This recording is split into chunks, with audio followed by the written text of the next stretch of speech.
مرحبا أهلا النوادي.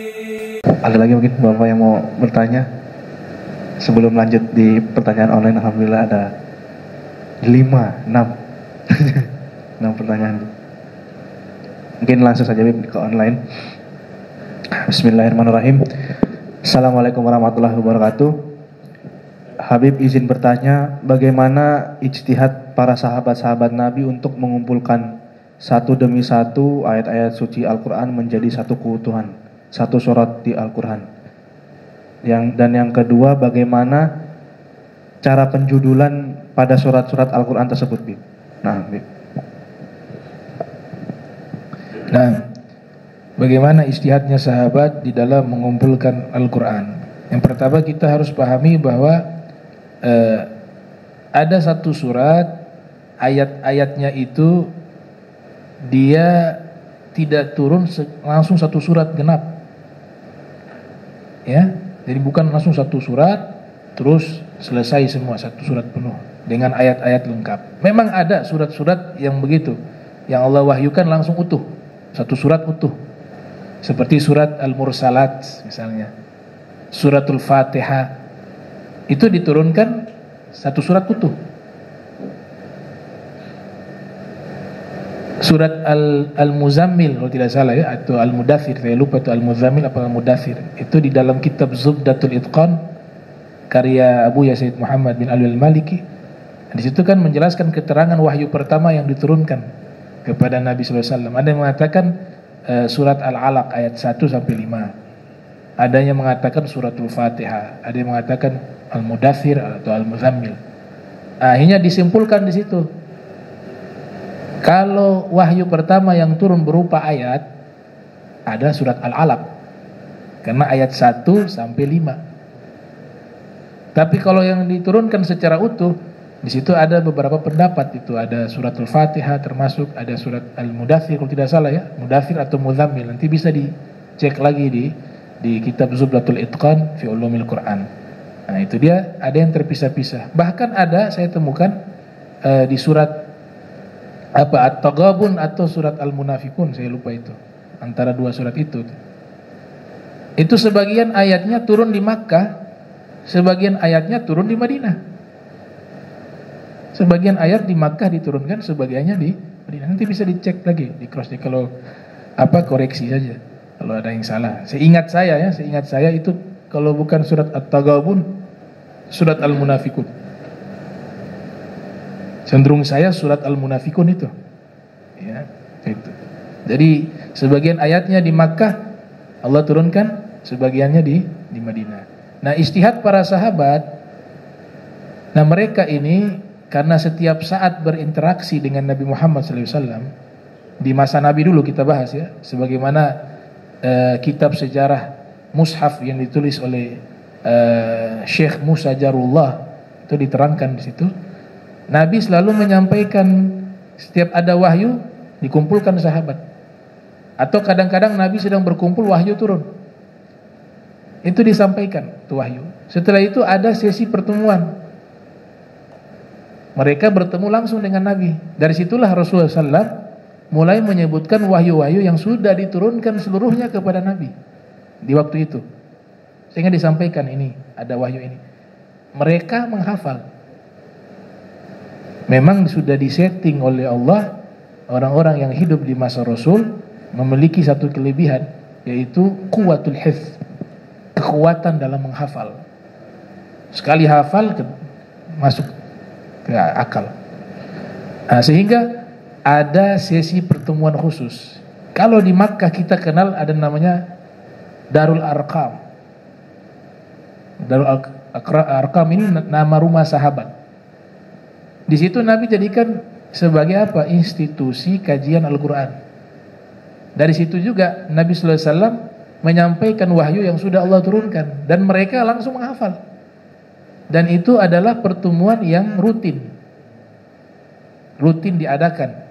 Selain juga Nabi menyampaikan wahyu kepada para sahabat, juga Nabi dalam riwayat Abu Hurairah dan beberapa sahabat itu membacakan wahyu tersebut di hadapan Nabi, sehingga Nabi yang mengoreksi Jika ada yang kurang, jika ada yang salah dalam membaca, saat itu juga dikoreksi oleh Nabi Muhammad SAW. Nah itu cara mereka. Jadi akhirnya apa yang terjadi?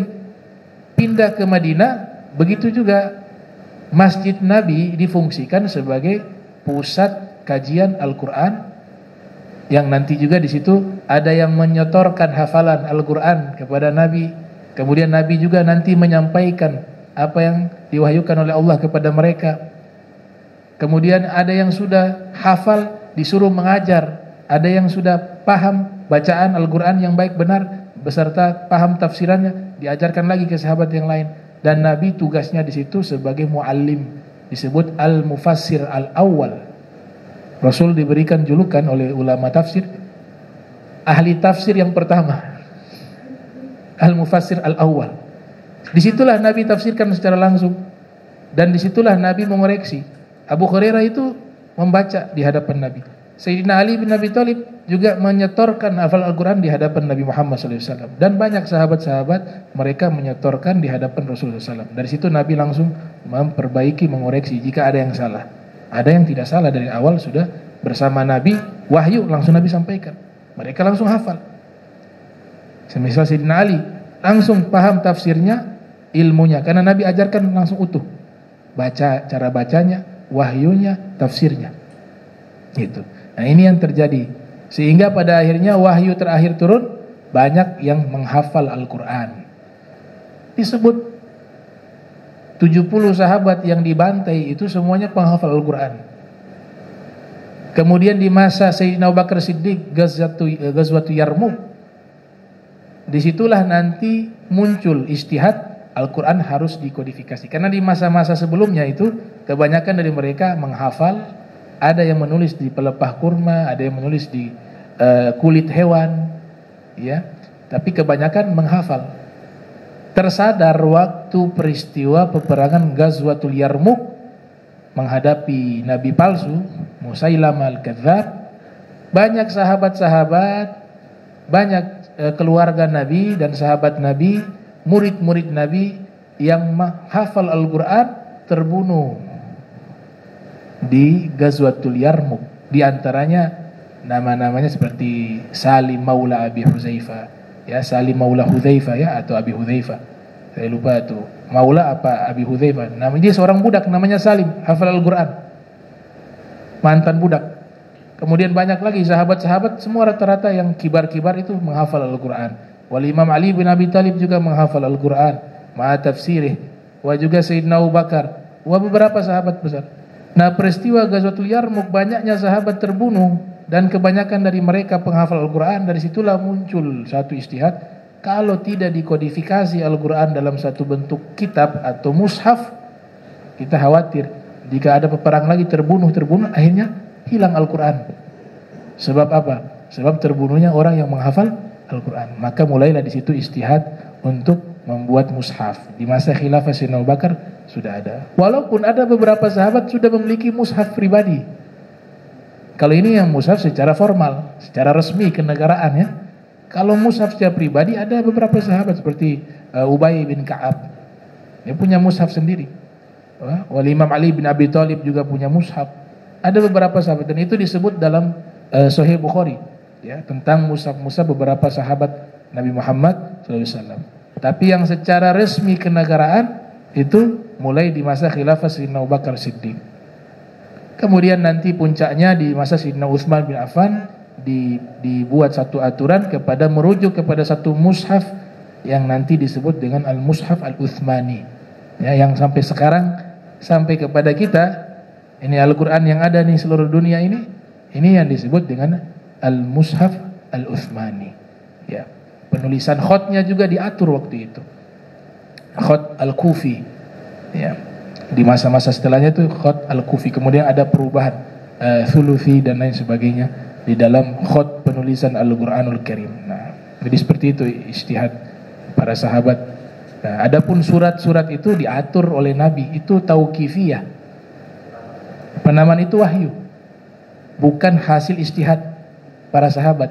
Jadi Rasulullah Muhammad SAW beliau yang meletakkan nama itu, nama-nama surat beserta urutannya itu atas perintah Allah, bukan hasil ijtihad para sahabat. Begitu juga ayat-ayat di dalam Al-Quran itu juga sudah diatur oleh Allah Ta'ala. Nah, yang mengatur, menyusun atas perintah Allah, wa fi Fathul Bari karya Al-Hafiz Ibnu Hajar Al-Asqalani adalah Rasulullah Muhammad SAW dengan malaikat Jibril. Berdua itu yang mengatur. Setelah itu baru disampaikan, ini surat yang pertama harus surat ini, ya, Al-Fatihah wa Al-Baqarah, kemudian yang paling akhir surat An-Nas, ayatnya sekian. Itu semua tauqifiyah. Tauqifiyah artinya wahyu, ya, bukan ijtihad sahabat, bahkan bukan ijtihadnya Rasul. Ada minallah, wahyu. Nah, tapi kalau kita lihat lagi di Al-Quran ada yang namanya Makkiyah, Madaniyah. Itu ijtihad sahabat. Karena Rasulullah SAW tidak pernah menyebutkan ini surat turun, ini Makkiyah ya, ini ada surat ini turun, ini Madaniyah. Tidak pernah Nabi sebut begitu. Setelahnya baru ijtihad para sahabat. Karena nanti sangkut paut dengan istinbat hukum. Harus tahu di kapan diturunkan. Kemudian harus tahu, mengetahui nasikh mansukh dengan tahunya Makkiyah, Madaniyah juga. Ini ayat ini turunnya di Madinah, ini turun di Makkah. Oh, ini hukum yang di Makkah sudah dihapus dengan hukum di Madinah. Salah satu yang contoh yang dikutip oleh Imam As-Suyuti dalam kitab Al-Hawi lil Fatawa terkait masalah doa dalam suara tidak keluar, pelan ya, khufyatan wa tadarru'a. Tapi di Madinah itu ada riwayat hadis yang dimana Ibnu Abbas mengatakan mendengar ada suara ketika zikir habis sholat. Dan juga ada tafsiran-tafsiran dalam Al-Quran tentang doa itu suara tidak pelan. Maka dikatakan, oh ini waktu di Makkah, dia Makkiyah tuh. Di Makkiyah kalau suara keras, orang-orang kafir Quraisy mendengar bisa bahaya, sahabat. Jadi harus memang sembunyi-sembunyi. Jangankan doa sembunyi, dakwah saja sembunyi waktu itu. Namanya dakwah sir. Ibadah juga sembunyi. Maka zikir dan berdoa juga harus sembunyi-sembunyi. Di antaranya tidak mengeluarkan suara. Itu tahunya dari mana? Kata Imam Suyuti, dari Makkiyah, Madaniyah. Oh, ini Makkiyah sudah dimansuh dengan nasikh yang baru, Madaniyah.